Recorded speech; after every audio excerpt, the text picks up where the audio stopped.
제134편 과도기 시절. 지중해 여행 동안 예수는 자기가 만났던 사람들과 거쳐갔던 나라들에 관하여 주의 깊게 연구하였으며 땅에서의 자신의 나머지 일생에 대하여 최종 결정에 도달한 것도 이 무렵의 일이었다. 그는 자신이 팔레스타인에 있는 유대인 부모에게 태어났다는 사실을 참작한 계획을 충분하게 고려하였고 이제 그 계획을 최종적으로 결정하였으며 따라서 그는 진리를 가르치는 일반 대중을 위한 선생으로서의 필생의 사명활동을 시작할 때까지 기다리기 위하여 계획적으로 갈릴리로 돌아갔으며 그는 자기 아버지인 요셉이 소속된 민족의 땅에서 공생애를 펼치기 위한 계획들을 수립하기 시작하였고 자기 자신의 자유의지로 이것을 수행하였다. 예수는 이 세상에서의 자기 일생에 대한 결론적인 무대를 설치하고 마지막 장면을 상연하기에 전체 로마 세계 중에서 팔레스타인이 가장 적합한 곳임을 개인적이며 인간 체험을 통하여 이미 깨닫고 있었다. 그는 자신의 진정한 본성을 공개적으로 나타내는 계획과 자신이 태어난 팔레스타인의 유대인들과 이방인들 가운데에서 자신의 신성한 본성을 계시하는 계획에 처음으로 충만하게 만족하게 되었다. 그는 아무 힘없는 아기가 되어 인간의 체험 세계 속으로 들어왔던 동일한 장소에서 이 세상에서의 자기 일생을 끝내고 필사자 실제로서의 생애를 완수하기로 명확하게 결정하였다. 유란시아에서의 그의 생애는 팔레스타인에 있는 유대인들 가운데에서 시작되었으며 그는 자신의 일생의 마지막도 팔레스타인에 있는 유대인들 가운데에서 끝내기로 결정하였다. 1. 30살 되던 해석이 24년. 카락스에서 고노드와 가니드를 떠나보낸 후에 서기 23년 12월 예수는 우르를 경유하여 바빌론으로 돌아갔고 그곳에서 다마스커스로 가는 사막의 대상과 합세하였다. 다마스커스로부터 나사렛으로 돌아가는 도중에는 단지 몇 시간 동안 가버나움에 들렸을 뿐이며 그곳에서 세베대의 가족들을 만났다. 그때 그는 동생 야고보를 만났으며 야고보는 세베대의 배를 만드는 목공소에서 그를 대신하여 일하기 위해 얼마 전부터 와 있었다. 예수는 야고보와 유다 역시 우연히 가버나움에 왔던 와 함께 이야기를 나눈 후에 요한 세베대가 자기를 대신하여 사놓았던 작은 집을 동생 야고보에게 넘겨준 다음 나사렛으로 갔다. 지중해 여행을 마쳤을 때 예수는 자신의 대중 사명 활동을 시작할 때까지의 생활비를 충당할 만큼의 충분한 돈을 받았다.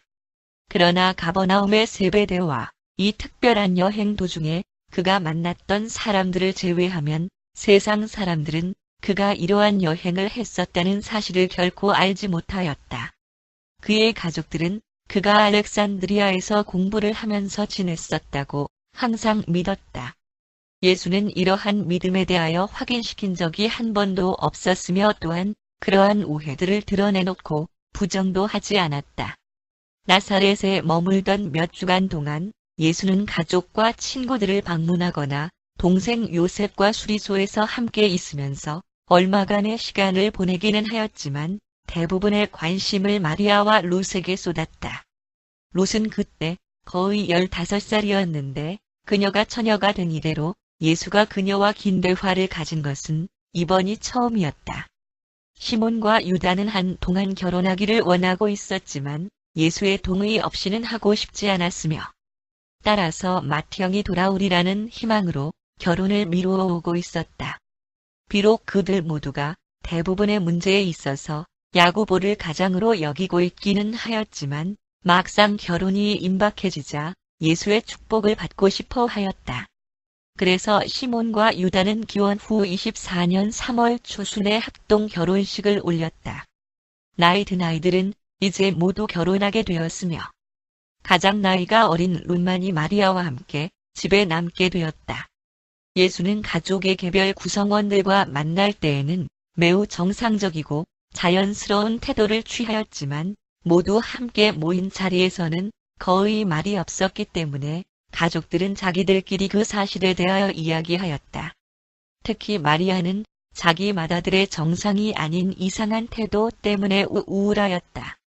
예수가 나사렛을 떠날 준비를 하고 있을 무렵에 이 도시를 지나가던 큰 대상의 안내자가 심한 병에 걸리게 되었고 외국어에 능통하였기 때문에 예수가 그의 자리를 대신하겠다고 자원하였다.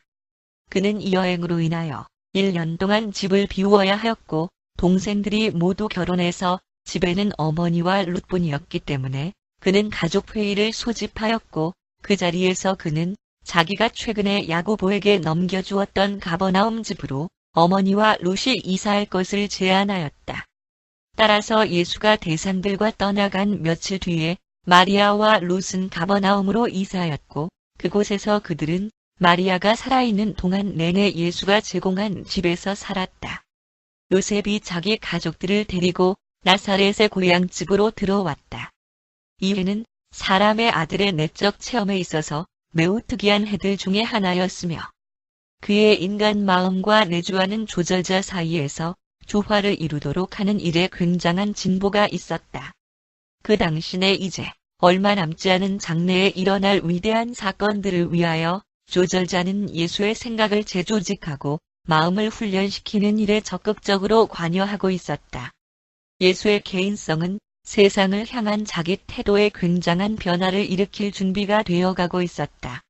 이 기간들은 양단의 중간 시기, 인간으로 나타난 하느님으로서의 일생을 시작하는 하느님으로 나타난 사람으로서의 이 세상에서의 생애를 완성시키려고 이제 준비하고 있는 그런 과도기 단계였다.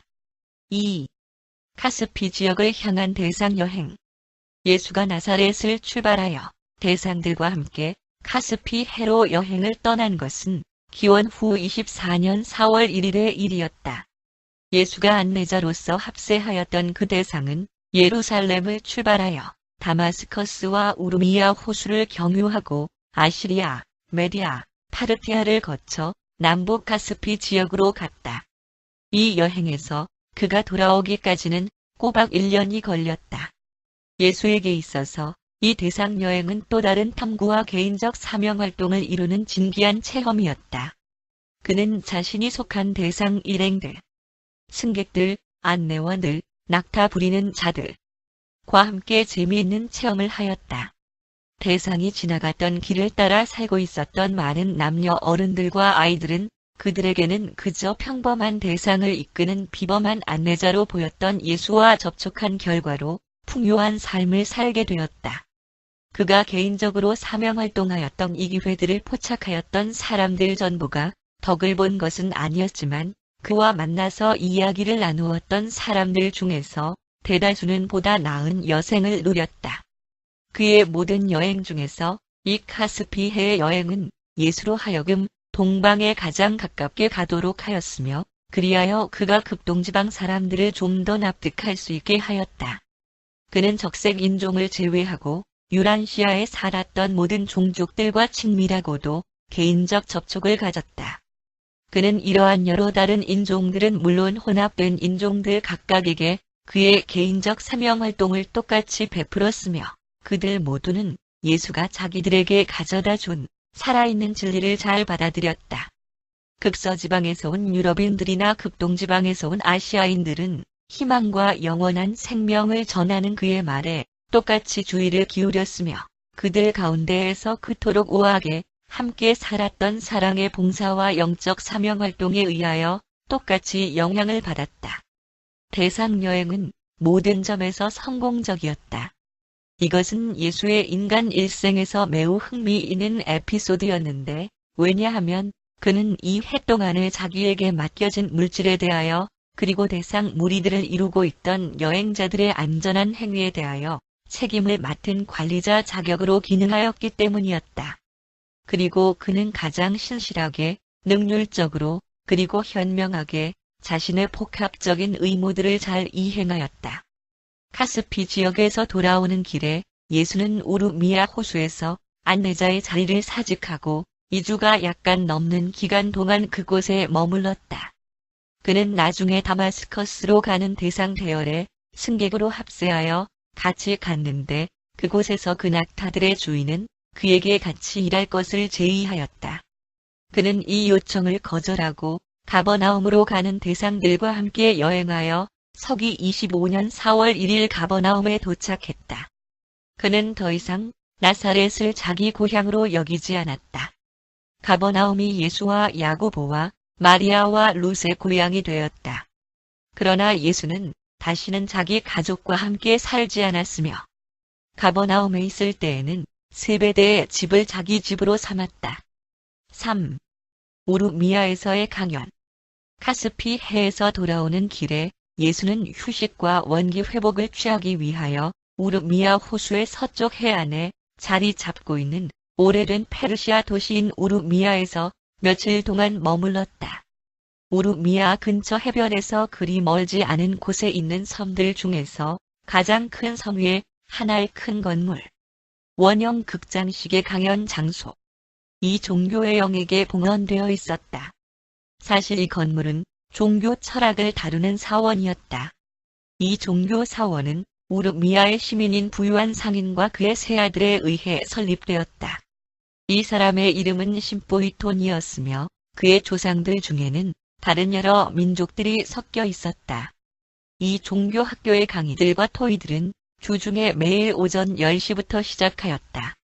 오후 강의들은 3시에 시작하였으며 저녁 토론회는 8시에 열렸다. 심보이톤 또는 그의 세 아들들 중에 하나가 이러한 강의나 토의나 토론들의 사회를 항상 맡았다. 이렇게 독특한 종교 학교를 설립한 그 사람은 자신의 개인적인 종교적 신념을 결코 나타내 보이지 않은 채로 살다가 세상을 떠났다. 예수는 여러 차례에 걸쳐 이 토론회에 참여하였고 그가 우르미아를 떠나기 전에 심보이톤은 예수로 하여금 돌아가는 길에 그들과 2주간 동안 머물러 있도록 주선하였고 사람들의 형제 신분라는 주제로 24번의 강의를 하게 하였으며 그리고 특히 그의 강의에 대하여 그리고 사람들의 일반적인 형제 신분에 관한 질문과 토의 그리고 토론을 하는 12번의 저녁 강의를 하도록 주선하였다. 이러한 예정에 따라 예수는 돌아가는 길에 우르미아에 들려 계획된 강의들을 하였다. 이것은 유란시아에서 있었던 예수의 모든 가르침들 중에서 가장 체계적이고 형식을 갖춘 것이었다. 사람들의 형제 신분에 대하여 이 강의들과 토의들에서처럼 그가 그렇게 많은 이야기를 한 것은 전무후무한 일이었다. 실제로는 이러한 강의들은 하느님의 왕국과 사람들의 왕국들에 관한 것이었다. 30개가 넘는 종교들과 종교적 종파들이 종교들의 철학을 위한 이 사원에서의 교수진을 구성하고 있었다. 이 선생들은 그들 각자의 종교적 집단들에 의해 뽑혔고 지원을 받았으며 충분히 인정을 받았다. 이 무렵에는 75명의 선생들이 교수진으로 활동하였고 그들은 각 집마다 12명이 함께 사는 사택들에서 생활하고 있었다. 이 집단들의 구성원은 새로 달이 바뀔 때마다 제비뽑기에 의해 바뀌었다. 편협함, 논쟁적인 영 또는 집단을 순조롭게 운영하는 데 방해가 되는 다른 어떤 기질이든지 나타나는 경우에는 위반한 선생으로서 그 즉시 즉각적으로 해직되었다. 그 사람은 아무런 예식을 거치지 않고 해직되었고 기다리고 있던 그의 대제자가 곧 그의 자리를 임명되었다. 여러 종류의 종교들을 대표한 이러한 선생들은 이 일생과 다음 일생에 대한 근본적인 문제들에 있어서 각자의 종교들이 서로 어떤 유사점이 있는지를 찾기 위해 많은 노력을 기울였다. 이 교수진에 들어오기 위해서는 단 한 가지의 원칙만이 적용되었다. 각 선생은 하느님, 어느 정도 최극신을 포함하는 을 인정하는 종교를 대표해야만 하였다. 교수진 가운데는 어떤 조직화된 종교도 대표하지 않는 독립된 5명의 선생들이 있었는데 예수는 그러한 독립된 선생으로 그들 앞에 서게 되었다.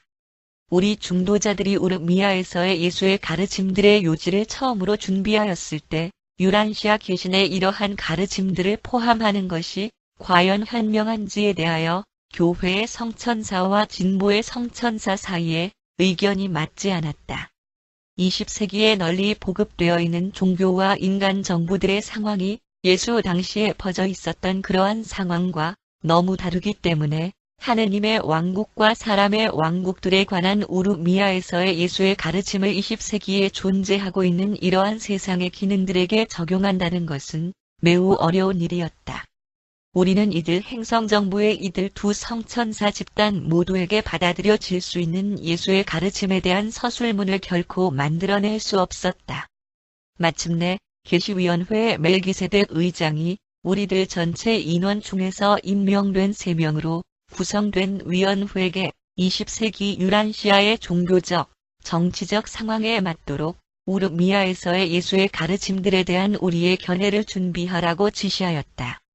따라서 우리 2차 중도자 3명은 그렇게 예수의 가르침이 합당해지도록 완성하였고 그의 선언을 우리가 오늘날의 세계 조건에 적용해 보려는 바에 따라 다시 진술했으며 이후 계시위원회 멜기세덱 의장의 편집을 받은 그대로 지금 이들 서술문을 발표한다. 4. 주권. 신성한 것과 인간의 것. 사람의 형제 신분은 하느님의 아버지 신분에 기초를 둔다. 하느님의 가족은 하느님의 사랑으로부터 기인된다. 하느님은 사랑이시다. 아버지 하느님은 그의 자녀들 모두를 신성하게 사랑한다. 하늘의 왕국, 신성한 정부는 신성한 주권. 하느님은 영이시다. 의사실에 기초를 둔다. 하느님이 영이시기 때문에 이 왕국은 영적이다. 하늘의 왕국은 물질적도 아니고 또한 단순히 지적인 것도 아니다. 하느님과 사람 사이의 영적 관계이다. 만약 다른 종교들이 아버지 하느님의 영적 주권을 인정한다면 그러한 모든 종교들은 평화를 누리게 된다.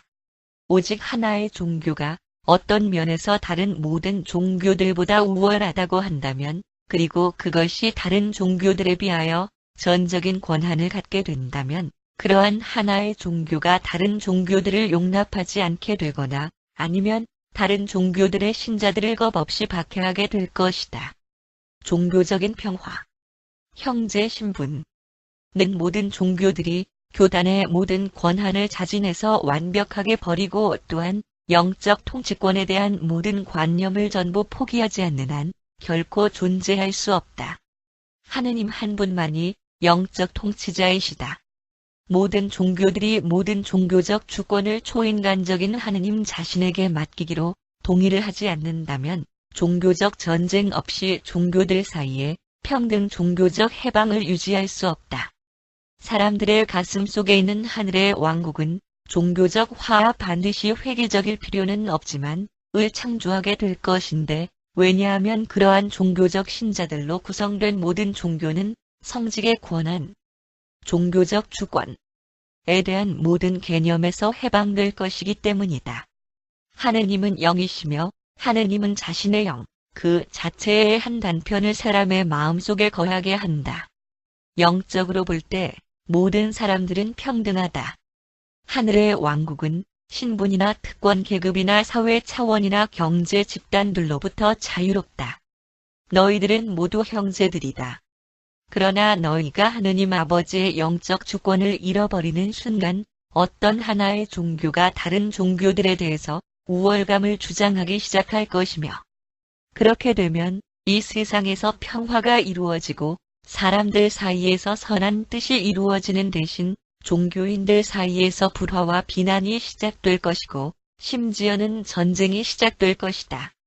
스스로를 동등하다고 간주하는 자유의지를 가진 존재들은 그들을 다스리는 우월한 높은 권한인 어떤 초주권 아래에서의 복종을 그들 서로가 인정하지 않는 한 조만간에 다른 사람들과 집단들을 지배하기 위한 힘과 권한을 갖기 위하여 자신들의 힘을 시험해 보고 싶은 유혹을 받게 된다.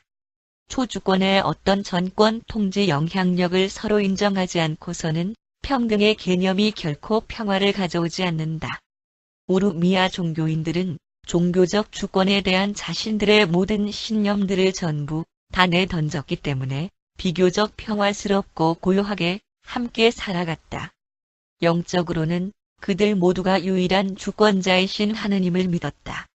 사회적으로는 충만하고 도전할 수 없는 권한을 그들의 주관하는 우두머리 심보이톤에게 맡겼다. 그들 모두는 동료 선생들 위에 군림하려는 자는 누구를 막론하고 그에게 어떤 조치가 취해지는지를 잘 알고 있었다. 하늘이 내린 변해와 선택된 백성, 그리고 종교적 주권에 대한 자신들의 신념을 모든 종교적 집단들이 자유의지로 포기하기 전에는 영구한 종교적 평화를 유란시아에서 기대할 수 없다. 오직 아버지 하느님이 최극의 뜻이 될 때에만 사람들은 종교적 형제들이 되고 이 세상에서 종교적인 평화 속에 함께 살게 될 것이다. 5. 정치적 주권. 하느님의 주권에 관한 주의 가르침이 진리인. 오직 그 후에 세상 종교들 중에 하나로 출현된 그에 관한 종교로 인하여 복잡해졌을 뿐임.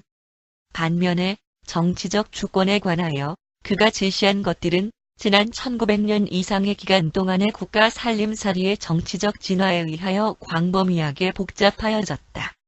예수의 시절에는 단지 두 개의 세계적인 강국들, 서방의 로마 제국과 동방의 한 제국이 있었고, 이 두 제국은 파르티아 왕국과 카스피 그리고 투르키스탄 지역의 땅들이 사이에 있음으로써 매우 멀리 분리되어 있었다. 따라서 우리는 아래에 소개되는 내용들 속에서는 정치적 주권에 관한 우르미아에서의 주의 가르침의 요지와는 많이 동떨어지게 되기는 하였지만 그리스도 이후 20세기에 있어서 정치적 주권의 진화에 따른 특별히 결정적인 단계에 그것들이 적용될 수 있도록 그러한 가르침의 의미를 서술해 보려고 동시에 시도하였다. 국가들이 무제한적 국가 주권에 대한 환상적인 생각에 집착하는 한 유란시아에서 전쟁은 결코 끝나지 않을 것이다. 거주하는 세계에는 단지 두 가지 차원의 상대적 주권만이 있다. 개별 필사자의 영적 자유의지와 전체로서의 인류의 집합적 주권이다. 개별 인간 존재의 차원과 인류 전체의 차원 사이에서는 집단을 이루는 것과 연합을 이루는 것 모두는 상대적이고 일시적이며 오직 그들이 사람과 인류, 개별 존재와 행성의 총합된 복지와 안녕 그리고 진보를 향상시키는 경우에만 가치가 있다. 종교 교사들은 하느님의 영적 주권이 중재를 이루고 그리고 중개 역할을 하는 모든 영적 충성심에 우선한다는 것을 항상 기억해야만 한다. 시민 정부의 통치자들은 사람의 왕국들을 통치하는 지도자들을 언젠가는 알게 될 것이다. 사람들의 왕국 속에서 이루어지는 지도자들의 이 통치는 특별하게 혜택을 받는 어떤 사람들 집단의 특별한 이익을 위한 것이 아니다. 선택받은 민족이라는 그러한 것은 존재하지 않는다. 지도자들, 정치적 진화의 총괄자들의 통치는 가장 긴 세월 동안 가장 많은 숫자의 모든 사람들에게 최상의 유익을 주도록 설계된 하나의 법칙이다. 주권은 힘이며 그것은 조직에 의하여 자라난다.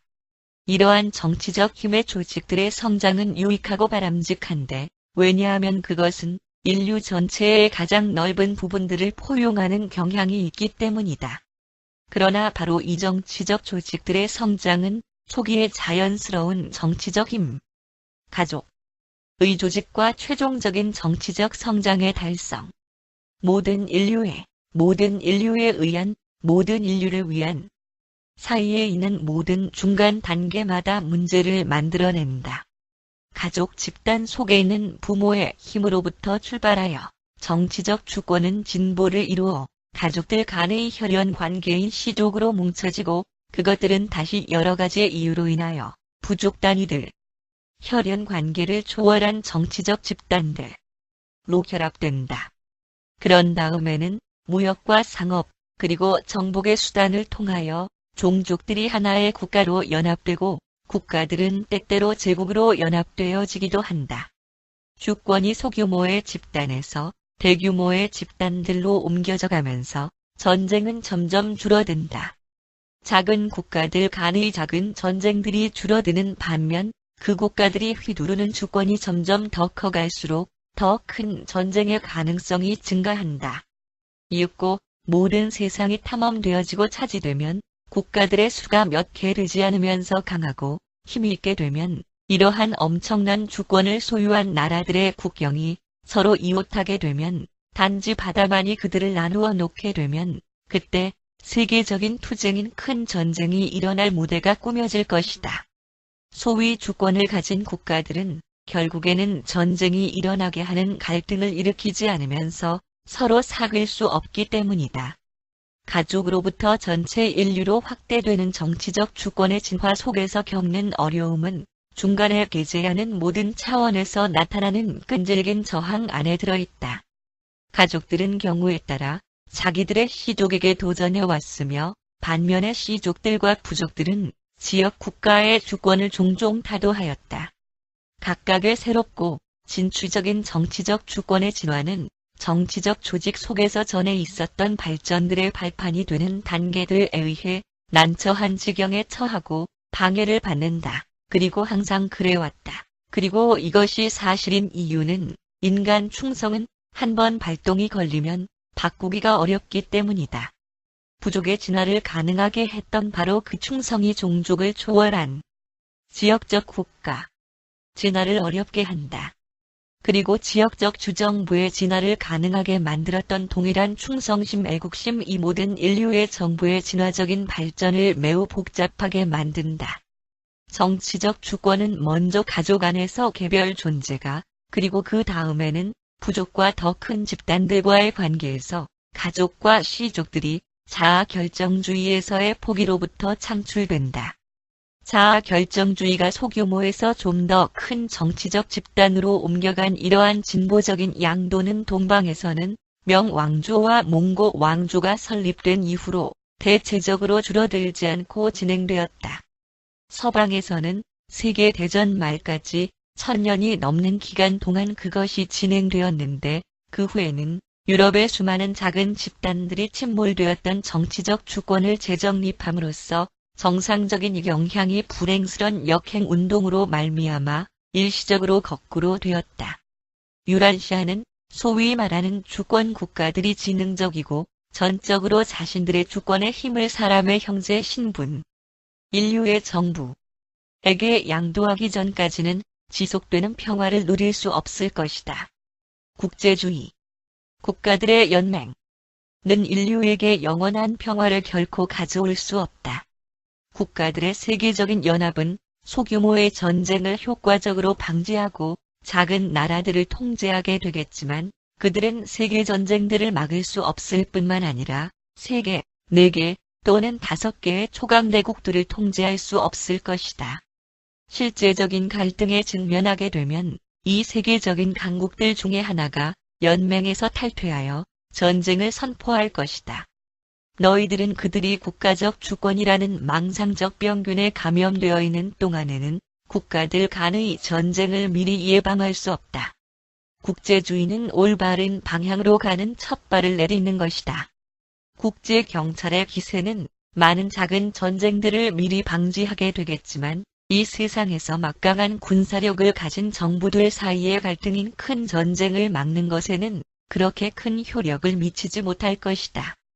진정한 주권을 갖는 국가들 강대국의 숫자가 줄어 들어감에 따라 인류 전체의 정부에 대한 기회와 필요성이 증가한다. 단지 소수의 거대한 강대국들만이 진정한 주권을 행사할 때 그들은 국가 제국의 최고위를 위하여 사생결단의 투쟁을 선포해야만 하던가 아니면 주권에서의 일정 특권을 자발적으로 포기함으로써 온 인류에 대한 진정한 주권의 시작으로서 작용돼 초국가적인 세력의 본질적인 토대를 창립하여야만 한다. 소위 말하는 주권 국가들 모두가 전쟁을 일으키는 그들의 세력을 온 인류의 대표 정부에게 양보하기 전까지는 유라시아 평화가 이루어지지 않을 것이다. 정치적 주권은 세상 사람들과 떼어놓을 수 없는 것이다. 유라시아의 모든 사람들이 하나의 세계 정부를 창립하였을 때 그들은 그러한 정부로 하여금 주권을 갖도록 만들 수 있는 권리와 힘을 가지고 있으며 그러한 대표적 또는 민주적 세계 통치력이 이 세상의 땅과 하늘 그리고 해상의 군사력을 조정할 때 땅에서는 평화가 이루어지고 사람들 사이에서는 선한 뜻이 도모될 것이다. 그러나 그렇게 되기 전까지는 불가능하다.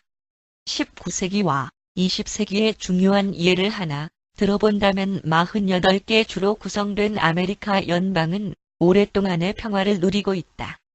그들은 자기들끼리의 전쟁은 더 이상 하지 않는다.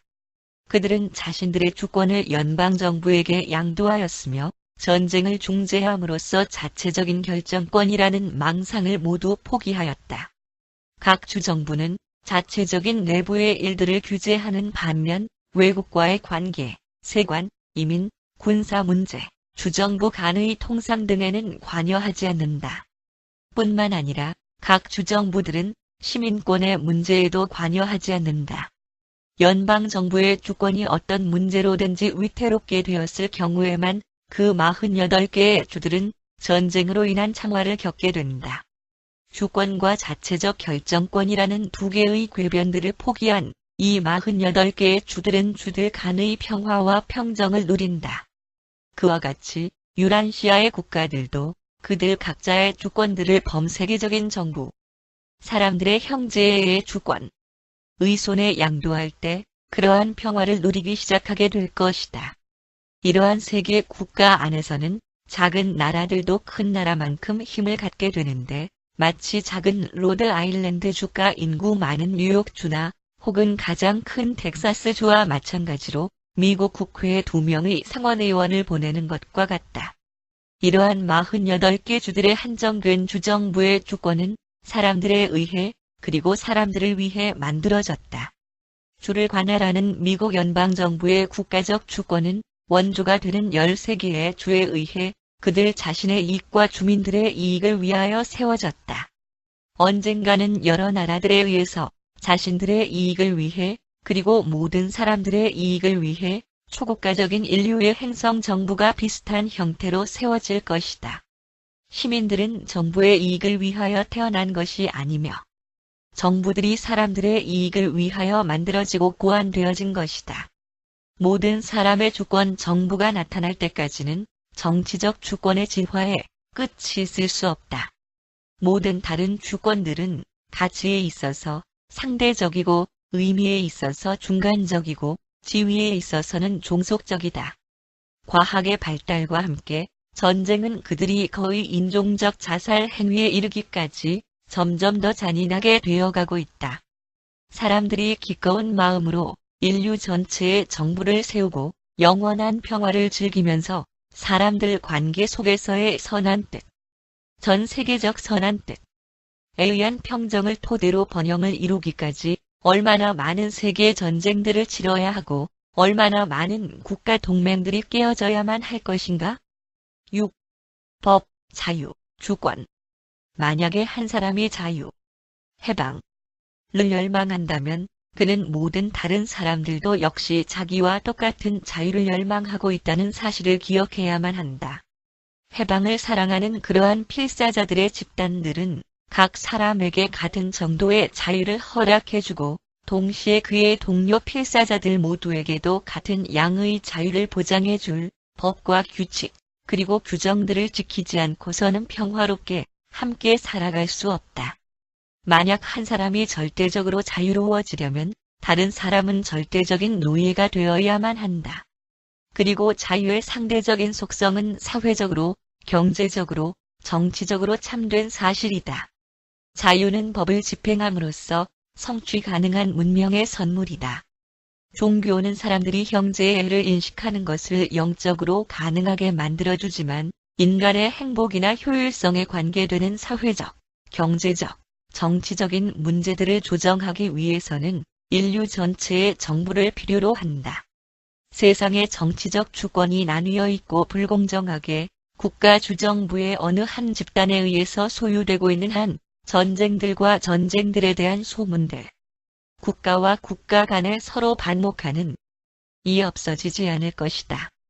영국, 스코틀랜드, 웨일즈는 그들이 각자의 주권을 연방에게 위임하기 전까지 항상 서로 싸워왔다. 또 다른 세계전쟁을 체험함으로써 소위 말하는 주권 국가들이 어떤 종류의 연합 정부를 구성하는 것을 배우게 될 것이며 그렇게 해서 작은 전쟁, 약소 국가들 사이의 전쟁들을 예방하는 기구를 만들게 될 것이다. 그러나 세계적인 전쟁은 인류 전체의 정부가 생길 때까지 계속될 것이다.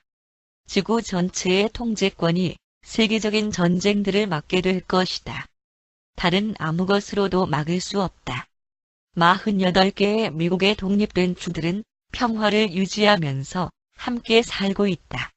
이들 48개 주들의 시민들 중에는 항상 전쟁에 시달리는 유럽의 국가들에 살고 있는 다양한 종류의 국적과 인종들도 섞여 있다. 이 미국인들은 전 세계 모든 종교들과 종교적 종파들을 대표하고 있으며 그럼에도 불구하고 그들은 이 북미 지역에서 평화스럽게 함께 살아간다.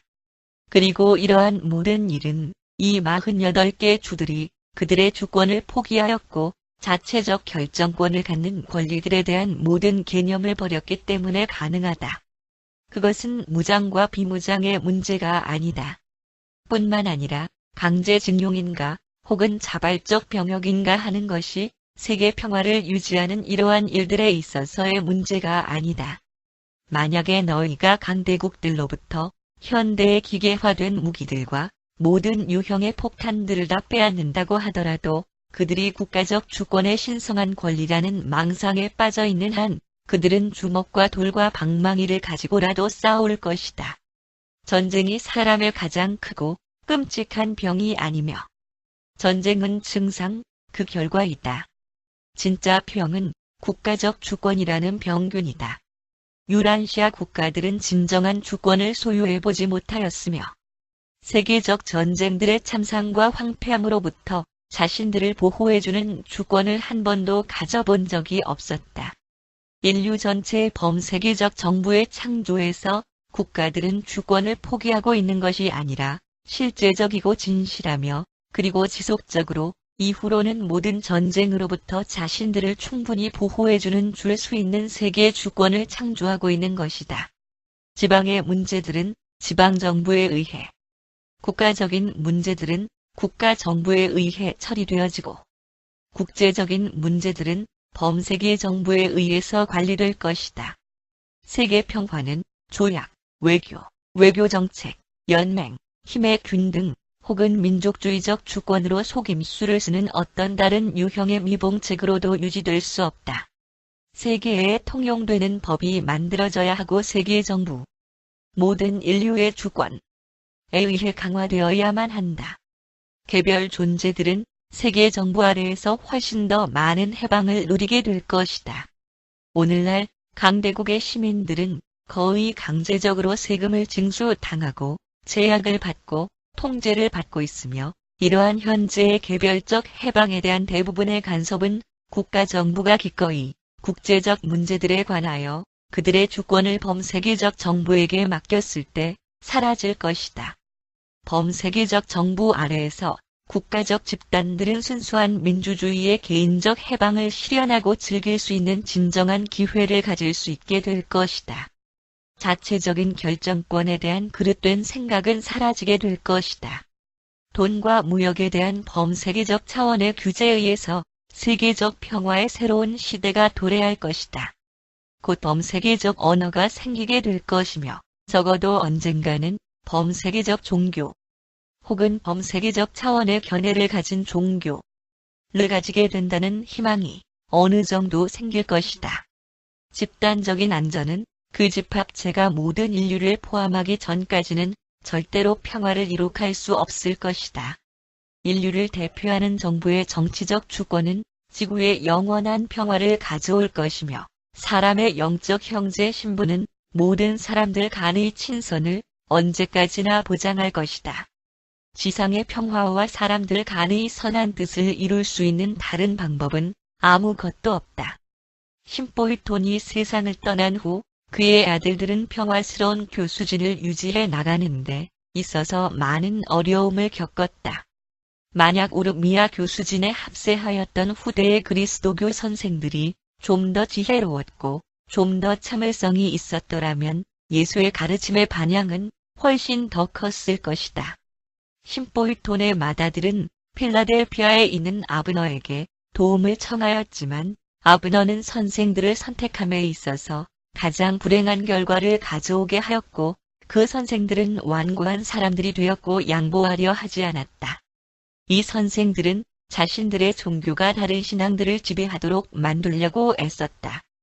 그들은 대상의 지휘자라고 불리는 사람의 강의가 예수 자신이 강연했었던 것이라고는 결코 생각하지 못하였다.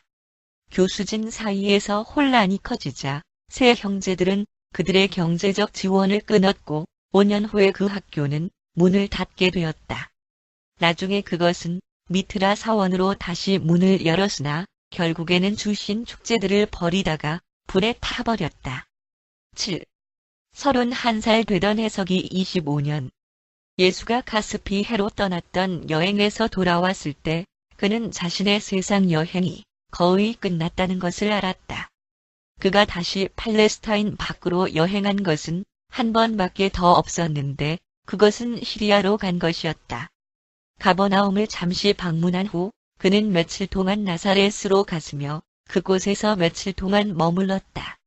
4월 중순에 그는 티레를 향하여 나사렛을 떠났다. 그곳에서 그는 북쪽으로 여행하여 시돈에 며칠 동안 머물렀지만 그의 목적지는 안디옥이었다. 이해 예수는 혼자서 팔레스타인과 시리아를 두루 돌아다녔다. 이 여행을 통하여 그는 다른 여러 지역에서 다양한 이름으로 알려졌는데 나사렛의 목수, 가버나움의 백원조자, 다마스커스의 서기관, 알렉산드리아의 교사 등이 그것이었다. 안디옥에서 사람의 아들은 2달을 살면서 1. 관찰, 공부, 방문, 사명활동을 하였으며 그 동안 내내 사람들이 살아가는 방법과 그들이 인간 실제라는 환경에 어떻게 생각하고 느끼고 반응하는지에 대해 배웠다. 이 기간 중 3주 동안 그는 천막 짓는 일을 하였다. 그는 이번 여행 중에 방문했던 어떤 도시들보다도 안디옥에서 가장 오래 머물렀다.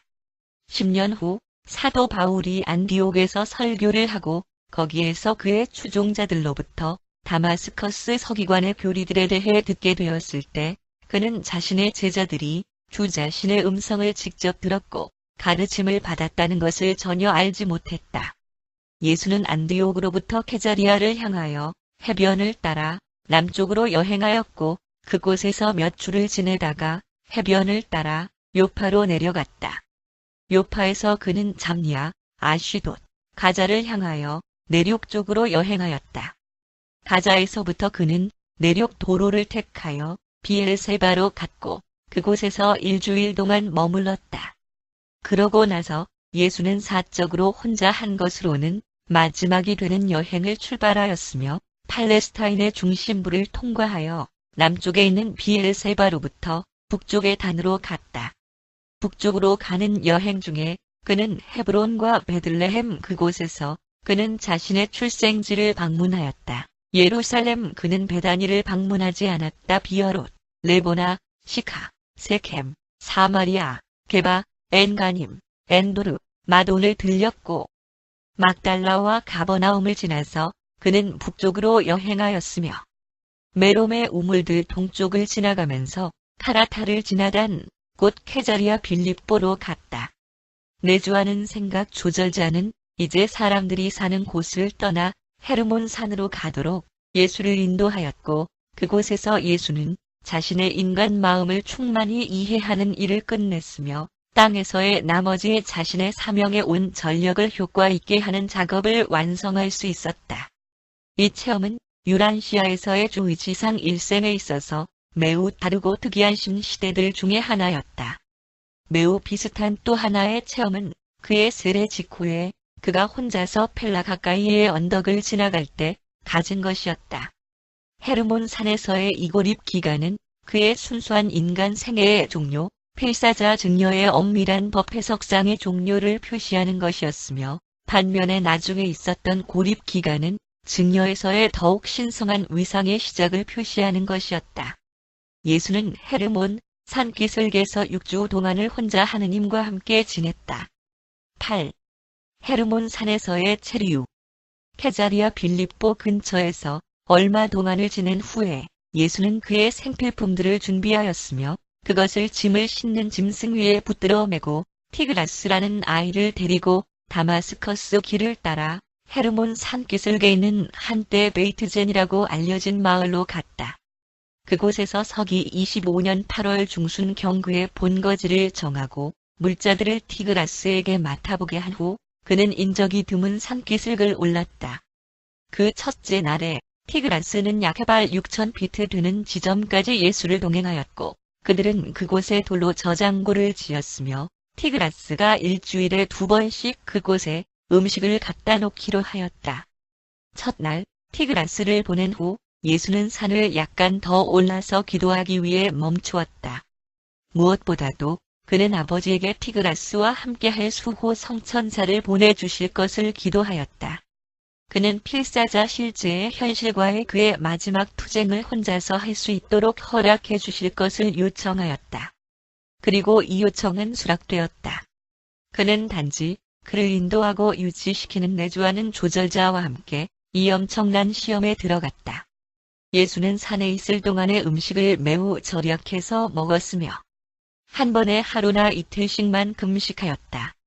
이 산에서 그가 대면하였던 그리고 그 존재와 영적으로 씨름을 하였고 힘으로 물리쳤던 그 초인간적 존재들은 실제였으며 그들은 사탄이야 체계 속에 있는 그의 적들이었으며 마음 창난을 일으켜서 환상과 현실을 구분하지 못하는 허약하고 굶주린 필사자의 엉뚱한 지적 생각에서 연유되어진 망상적 환영들이 아니었다.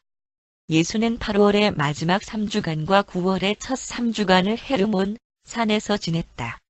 이 기간 동안 예수는 마음 납득과 개인성 조정의 순환계들을 성취하는 필사자의 임무를 완료하였다. 그가 하늘에 계신 아버지와 교제를 갖는 이 기간 동안 내주하는 조절자도 자신에게 맡겨진 소임을 완료하였다. 이 세상 창조체의 필사자의 목표는 그곳에서 달성되었다. 다만 마음과 조절자의 조화라는 마지막 위상의 완성만이 남아있게 되었다. 방해받지 않고 5주가 넘도록 낙원 천국 아버지와 밀접한 교제를 가진 후에 예수는 자신의 본성에 대하여 충만하게 확신하게 되었고 시간 공간 세계 속에서 개인성을 현시시키는 물질적 차원에 대한 자신의 승리를 절대적으로 확신하게 되었다. 그는 자신의 신성한 본성이 인간 본성보다 우세해졌다는 것을 충만하게 믿게 되었고 즉시 그것을 주장하였다. 산에서의 체류 기간이 끝나갈 무렵 예수는 하느님에게 요셉의 아들 여호수아라는 사람의 아들로서 사타니아에 있는 자신의 적들과 회의를 가질 수 있도록 허락해 달라고 요구했다. 이 요청은 받아들여졌다. 헤르몬 산에서의 마지막 주간에 엄청난 유혹, 우주적 시험이 벌어졌다. 사탄 루시퍼를 대변한과 반역적인 행성 영주 칼리가스티아가 예수 앞에 나왔고 그가 충분히 볼 수 있도록 모습을 드러내었다. 그리고 이 유혹 반역적인 개인성들의 잘못된 대표 권한 앞에서 인간의 충성심에 대한 이 마지막 시험은 음식이나 사원의 꼭대기 또는 무엄한 행위들과는 상관이 없었다. 그것은 이 세상의 왕국과 관계되는 것이 아니라 위력 있고 영광스러운 우주의 주권과 관계된 것이었다. 너희들에게 기록되어 전해진 그 상징은 유치하게 생각하는 진보한 시대의 세상 사람들을 위하여 의도적으로 만들어진 것이었다. 그리고 후대의 세대들은 그 파란만장한 날에 헤르몬 산에서 사람의 아들이 겪어야 했던 투쟁이 얼마나 위대했던 것이었나를 납득하게 될 것이다.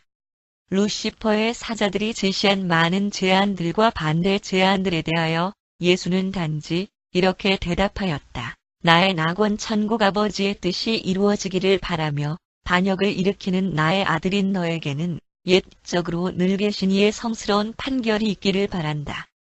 나는 너의 창조주 아버지며 내가 너를 공정하게 재판하는 것은 거의 불가능하고 너는 이미 나의 자비를 거절하였다.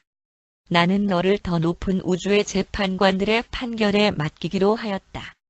루시퍼가 제안한 모든 절충안들과 미봉책들에 대하여 육신화된 증여에 대한 그럴듯한 모든 제안들에 대하여 예수는 오직 낙원 천국에 계신 내 아버지의 뜻이 이루어질지어다. 라고 대답할 뿐이었다. 시험적인 괴로운 체험이 끝나자 떠나갔던 수호 성천사가 예수의 곁으로 돌아와서 그를 섬겼다. 늦은 여름의 어느 날 오후 나무들로 둘러싸인 자연의 정적 속에서 네바돈의 미가엘은 자신의 우주의 절대적 주권을 성취하였다. 시간과 공간에 진화하는 세상에서 창조주 아들들이 필사자 육신과 같은 모습으로 육신화한 일생을 살아가야 하는 임무를 그는 바로 그날에 완성하였다.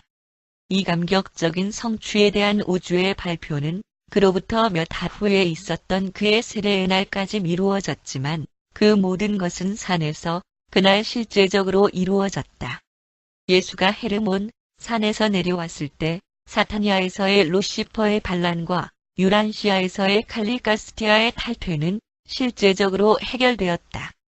예수는 자신의 우주 주권을 갖기 위하여 그에게 요구되어진 마지막 값을 이미 지불하였으며 그것은 그 자체적으로 모든 반역 현상들을 통제하고 그러한 모든 미래의 격변들이 그런 것들이 만약 발생한다면 즉석에서 효과적으로 다루어지도록 정해졌다. 따라서 소위 예수의 큰 시험이라고 불리는 것은 그의 세례 직후가 아니라 세례 이전에 일어났음을 알 수 있다. 산에서의 체류를 끝내고 예수가 하산할 때 그는 음식을 가지고 만나는 장소로 올라오던 티그라스를 만났다. 그를 되돌려 보내며 그는 단지 이렇게 말하였다. 휴식 기간이 끝났고 나는 아버지의 일을 하기 위해 돌아가야만 한다. 그들이 단으로 돌아갈 때 그는 아무 말이 없었고 매우 달라진 사람이었으며 그곳에서 그는 소년에게 당나귀를 주고 그와 작별하였다. 그러고 나서 그는 그가 왔던 같은 길을 따라 남쪽 방향의 가버나움으로 갔다. 9. 기다림의 시간. 이제는 여름이 끝날 때가 되었고 속죄의 날과 천막 축제 절기가 가까워졌다. 예수는 안식일에 가버나움에서 가족회의를 가진 후 그 다음 날 세베대의 아들인 요한과 함께 예루살렘으로 떠났으며 그들은 호수의 동쪽으로 갔고 게라사를 지나 요단 계곡으로 내려갔다. 가는 도중에 그가 그의 동행자와 함께 어떤 사람들을 만나는 동안 요한은 예수에게 큰 변화가 있음을 알아차렸다. 예수와 요한은 베다니에서 그날 밤을 묵으면서 나사로와 그의 여동생들과 함께 지냈고 다음 날 아침 일찍 예루살렘으로 갔다. 그들은 거의 3주 동안 그 도성의 안과 근처에서 보냈는데 적어도 요한은 그랬다. 요한은 여러 날 혼자서 예루살렘으로 들어갔고 한편 예수는 가까이에 있는 언덕을 거닐거나 하늘에 계신 아버지와 영적 교제를 여러 차례 가지면서 지냈다. 그들 둘 모두 속죄의 날의 엄숙한 경배에 참석하였다. 요한은 유대 종교 의식의 모든 날들 중에서 이날의 의식에 가장 깊은 감명을 받았지만 예수는 생각에 잠긴 채 조용한 구경꾼으로 남아있었다. 사람의 아들에게는 이제 이러한 일들이 가엾게 보였고 애처롭게 보였다. 그는 그 모든 것들이 하늘에 계신 아버지의 성격과 속성을 잘못 대표하고 있음을 알았다. 그는 이날의 모든 행위들을 신성한 공의의 사실들과 무한한 자비의 진리들을 우스꽝스럽게 그리는 장면으로 바라보았다. 그는 아버지의 사랑이 넘치는 성격과 우주에서의 그분의 자비로우신 행위성에 대한 진정한 진리를 선포하고 싶은 열정에 타올랐지만 신실한 감시자가 그에게 아직 때가 이르지 않았음을 경고하였다. 그러나 그날 밤 베다니에서 그가 제시하였던 많은 의견들이 요한을 매우 혼란시켰으며 요한은 그날 밤 예수가 그들에게 말한 것에 대한 진정한 의의를 결코 충분히 납득하지 못하였다. 예수는 천막 축제 주간 내내 요한과 함께 남아있기로 계획하였다. 이 축제는 모든 팔레스타인의 연중 공휴일이었으며 유대인들의 휴가철이었다. 비록 예수는 이 의식의 흥겨운 잔치에는 참여하지 않았지만 노소를 막론하고 가벼운 가슴으로 즐겁고 자유분방하게 노는 사람들을 보면서 그도 즐거워했으며 만족스러운 체험을 했던 것이 분명하였다. 경축의 주간 한창인 중간에 축제가 아직 끝나기도 전에 예수는 자신의 낙원 천국 아버지와 좀 더 긴밀한 교제하기를 위하여 언덕으로 가겠다는 말을 하고 요한에게서 떠나갔다. 요한이 그와 함께 가려고 하였으나 예수는 그에게 다음과 같이 말하면서 축제가 끝날 때까지 그곳에 머물도록 지시하였다. 너는 사람의 아들의 짐을 같이 지어야 할 필요가 없으며 단지 파수자만이 도시가 평화 속에 잠들어 있는 동안 불침번을 서야만 한다. 예수는 예루살렘으로 돌아가지 않았다. 베다니 근처에 있는 언덕에서 거의 일주일을 홀로 지낸 후 그는 가버나움으로 갔다. 집으로 돌아오는 길에 사울이 목숨을 버렸던 장소 가까이에 있는 길보아산 기슭에서 하루 밤과 낮을 혼자 지냈으며 그가 가버나움에 도착했을 즈음에는 요한과 예루살렘으로 떠났을 때보다도 더 기분이 쾌활한 것처럼 보였다.